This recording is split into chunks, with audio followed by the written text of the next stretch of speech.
Christmas. Hello.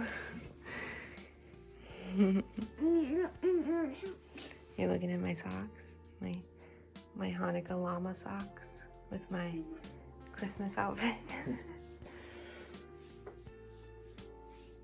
Good morning. Hi. We're gonna see if Santa ate the cookies.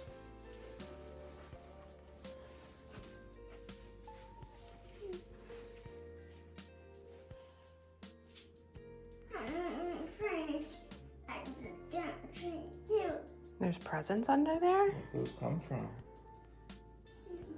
Here, who's it come from?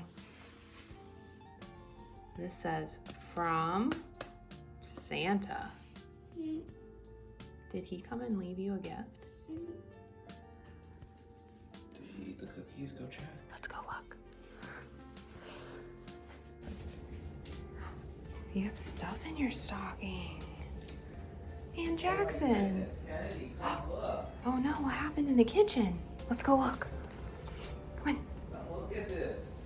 Come on, let's go look.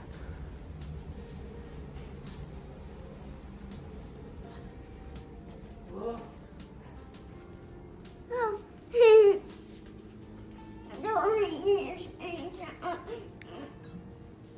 Oh. Cookies. They eat the cookies. Carrot. Yay. They must have been good. Time to read our book.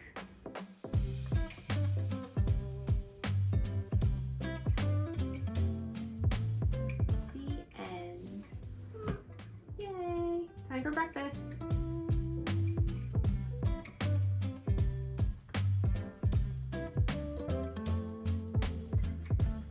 Hi guys, my name is Bethany and this is a Faye in the Life. Merry Christmas! Today I'm going to be showing you cooking and cleaning and getting ready for the holiday. My family and Brandon's mom are coming over for Christmas dinner and Jackson is coming home today, so we're really excited about that. Looks like Santa visited us last night, so I'll show you what he got the kids, and then also we have our presents to each other and Kennedy that we're going to be opening after breakfast. Brandon's cooking breakfast and then we are going to get our day started.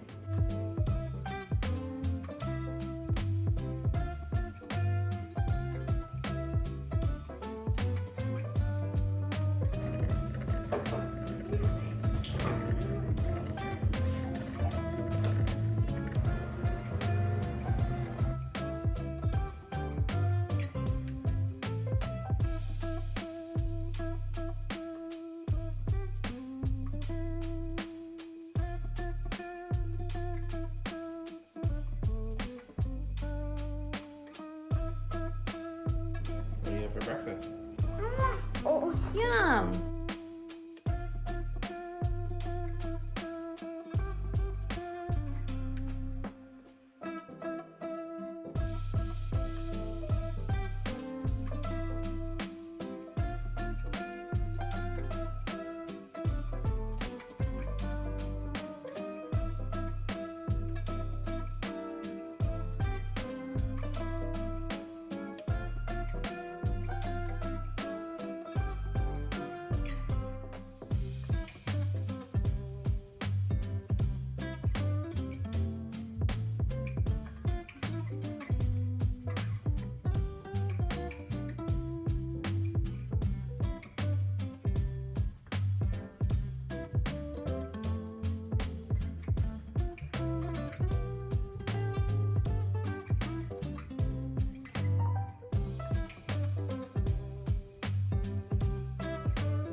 I'm gonna make an apple pie. I started with my 3 Honeycrisp apples and a Granny Smith apple. I'm gonna go ahead and wash those and cut them up so I can get the apple pie filling cooking.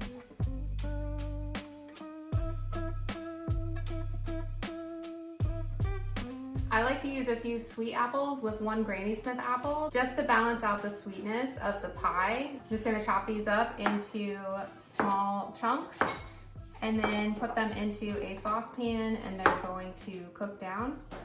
I like to leave the skin on because I think it gives a nice texture to the pie, but you can always peel the apples if you prefer that.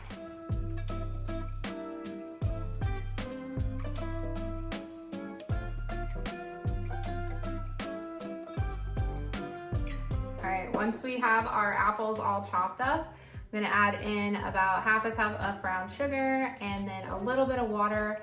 Bring those to a simmer on the stove, then just stir it frequently and it'll cook down and make a delicious pie filling. So I'm gonna work on that while I make the crust. I'm also gonna add a little bit of vanilla and some apple pie spice. I also add a little extra cinnamon.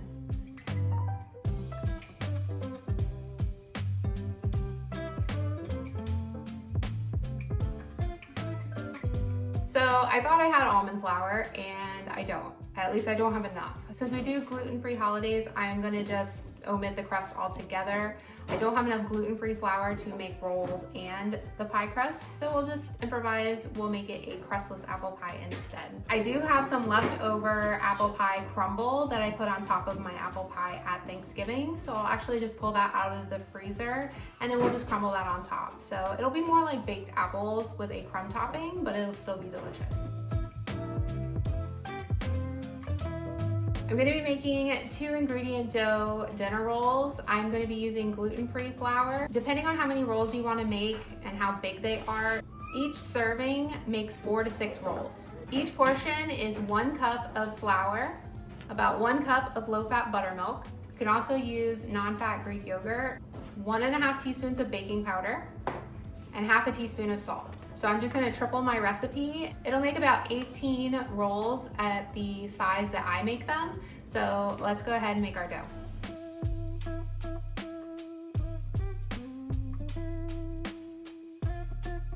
Once you have all your dry ingredients in, you're gonna wanna whisk those together, just kind of incorporate them well. And then we'll add in our buttermilk. And once we have our buttermilk in, I'm just gonna mix everything together until a dough forms.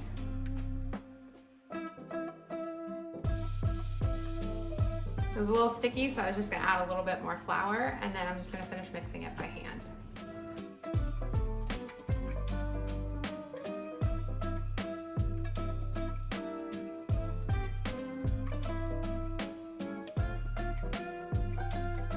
All right, that looks pretty good. Just gonna put it back in here. You do let it rest for a few minutes once you have it all incorporated, and then we're gonna come back and make out our roll shapes and put them into a pan so we can bake those later. These are starting to soften up nicely. It smells so delicious. We'll simmer those a little bit longer before we add in our cornstarch to help really thicken it up. In the meantime, I'll get the cornstarch ready. We're just gonna have a little bit of water, and then I'm just gonna add in about a tablespoon of cornstarch. Mix that well. And then once our apples are a little more soft, we're gonna go ahead and add this in. We're gonna go ahead and make our rolls. I'm gonna spray down a pan with some nonstick spray. And then I am going to just take out our dough.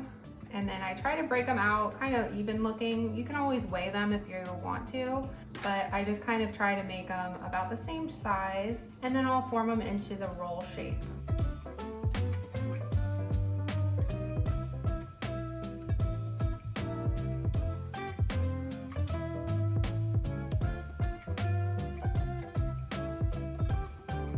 I have my first pan done, so I'm just gonna spray those with nonstick spray. And then those will be ready to go in the oven. We'll just repeat with the rest of the dough.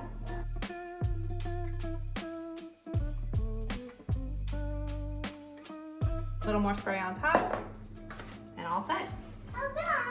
These will go in the oven at 350 for about 25 to 30 minutes when we're closer to dinner. All right, our apples are pretty soft, so I'm gonna go ahead and add in our cornstarch. Mix that in really well. And you're always gonna want to add your cornstarch in with water before you add it to your mixture, since it avoids it clumping. Our apples are ready, so I'm just gonna spray down the pie pan with some nonstick spray, and we're gonna put our apples in. Spread those out evenly. And then, like I mentioned before, I had some leftover crumble from Thanksgiving, so I'm just gonna put that on top.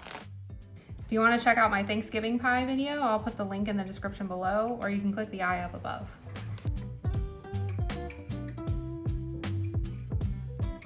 And I am just going to cover that with plastic wrap till we're ready to put it in the oven after we pull the turkey out. All right, I washed and dried our produce.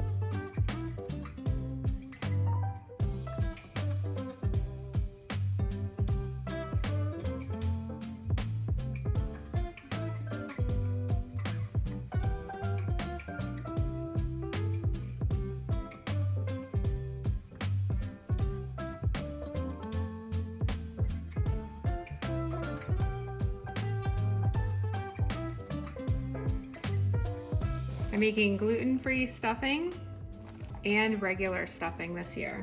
So this is going to be my gluten-free stuffing pot. I just have the carrots and celery that I chopped up along with some onions. Then I'm just going to simmer those until they get softened. I'm going to add in a little bit of salt, some chicken stock, and then throw some butter in as well. And then I'm just going to do the same thing with the regular stuffing pot as well. All right, time to get the turkey in. All right, so I just opened it and drained it in the sink. And then we will open it up. I don't use the pop-up timer, so I'm just gonna throw that away. And then take out the inside packet, sit that in the sink, remove the neck. So what I do is I just separate the skin so I can get under there and put in my butter and seasonings mixture. I just mix the butter in with the vegetables, and then I'll add in the seasonings and then just put it underneath the skin and all inside of it, and then also sprinkle it around in the pan as well. I use the drippings to make my own gravy, so that way it picks up all the flavor of all the goodies that are stuffed inside. One thing I think a lot of people don't do either is get down into the legs. Get all of your seasonings and your butter and everything in there as well. It helps get that good flavor throughout. For seasonings, I just use pepper, salt, garlic powder, onion powder, and some Italian seasoning. I'm gonna mix that all together, and then we'll start putting it under the skin of the turkey and on the inside.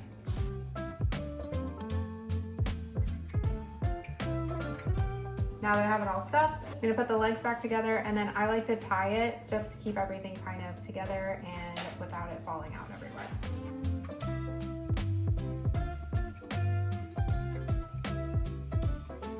I do add some chicken stock into the bottom. Pour a little on top as well. And I'm gonna cover it with aluminum foil.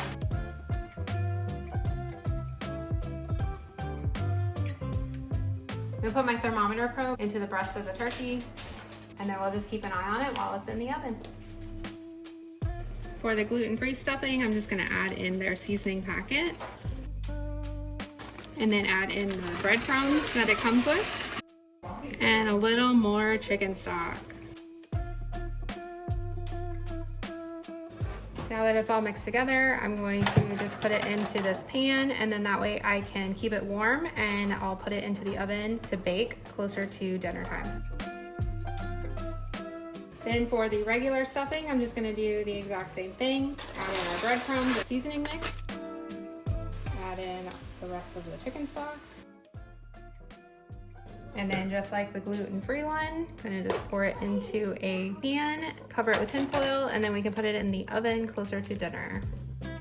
I'm gonna get my gravy ready, so I'm going to put the neck in a pot, and then we're gonna cut up the rest of the gizzards and liver as small and fine as I can get, and then put those into the pot as well.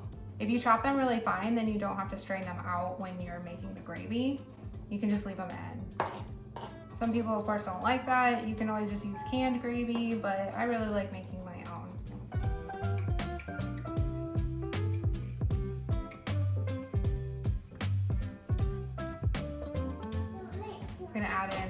chicken stock, salt, and a little bit of pepper. Then I'm just gonna bring this to a simmer, and as the turkey is cooking, I'll pull some of the juices from the turkey as well and put it in. I'll remove the neck and probably strain out the giblets just to have a nice smooth gravy. I'm gonna add a little bit of cornstarch and water, mix it up really well, and then add it into my gravy to help thicken it up. For the sweet potato casserole, I'm just going to score the sweet potatoes and then place them into the pressure cooker. Scoring the skin just allows it to pop right off after they're cooked. I'm just gonna get those to fit in as well as I can. Then I'm gonna add enough water just to cover them. Now that those are covered, I'm just gonna put on the lid and we're gonna cook them on high pressure for about 15 minutes just because they are so large. And then once those are done, we'll release the pressure, pull the skins off, and then go ahead and put the rest of the sweet potato casserole together.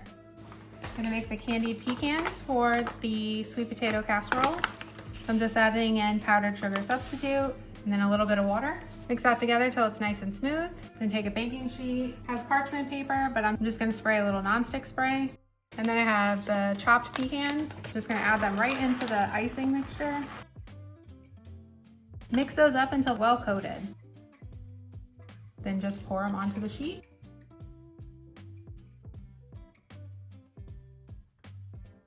Spread them out into a nice even layer.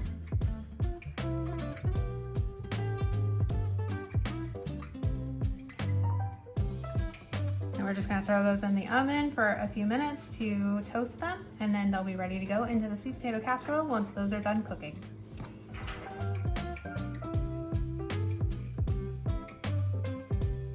So I just mashed up the sweet potatoes. I'm gonna add in brown sugar, vanilla, and cinnamon, as well as about half of the candied nuts. Then I'm just gonna mix everything together. Then I'm just gonna put the rest of the nuts on top with marshmallow, and then that will be ready to go.